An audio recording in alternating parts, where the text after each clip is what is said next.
Oh my goodness. Sebastian! Oh, my stars! Hello, my name is Amy Sturkey. I'm a pediatric physical therapist, and I'm here with Mark Masters. And I have questions about vans. I have a lot of my clients who get vans, and I just was hoping he would answer some questions. My family's, it's usually just the process that is hardest when they have never had a van before and when to decide to have a van. How you see a lot of people, how do they decide, especially if it's kids, because that's who watches my channel, how do they decide when they need to get a handicap accessible van? Usually to get a van, it comes down to the caregiver, the parent, if they're able to get the child and the chair that they're in into their vehicle with ease and without anyone struggling, and don't want anyone getting hurt trying to do that stuff. Well, back pain is really common with my clients, so at some point that becomes a very limiting factor of that they just can't do the lift anymore. So is there a weight limit that is kind of a guideline, or it's just limited to the people? It's really limited to the people. It really is. Sometimes, and it's just a work portion of it. If it's a mom that's got two other kids and then one in a wheelchair, just the time it takes to break down the chair and get him or her into their seat and get everyone else situated. A lot of times it's just easier to get a van that's been converted, a couple of kids sitting in the back row, and then the wheelchair comes into the middle. It just makes life easier. And I'm sure some of it comes down to funding. Are there funding sources that help pay for this? Because how much more expensive is a handicap accessible van than a typical van? Rule of thumb, it's almost like buying two vehicles. There's the cost of the conversion and then the cost of the chassis. So that makes it a lot of money. Absolutely.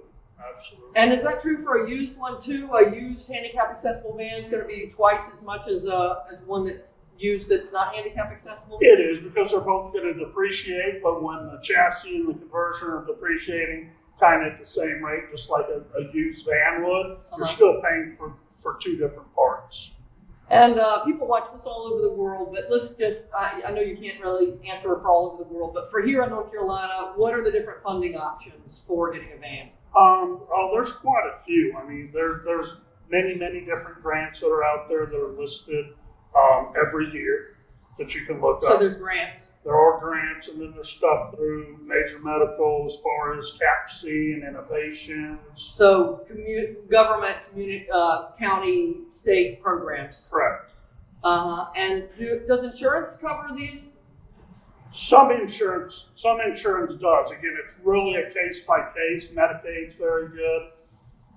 Okay. But it's really case by case. So it's the difficulty and then just simply the money, and then maybe just having a place nearby that sells vans. I mean, most major cities would have these, but certainly smaller towns wouldn't have it. So it's just access to a handicap accessible vending place. True. And MobilityWorks is the largest in the nation. We've got about a little over 90, I don't know the exact number, but over 90 stores coast to coast. Okay. Is there anything else you can think of that people need to consider when they're first making the choice?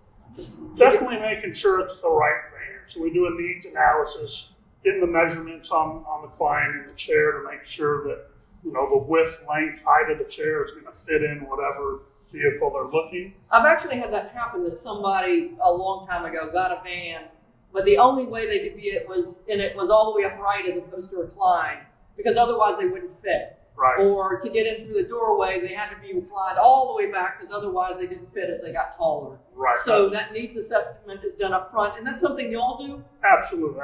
Whether it's here at the store, if we need to go to the client's house, whatever is easiest for them. Okay.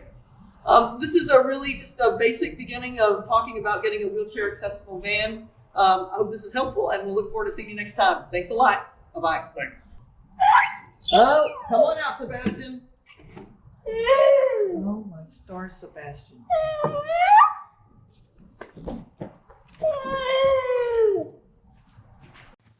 If you liked this video and would like to be notified by email when the next video comes out, click the subscribe button here and click the golden bell icon and ensure notifications are enabled on your account.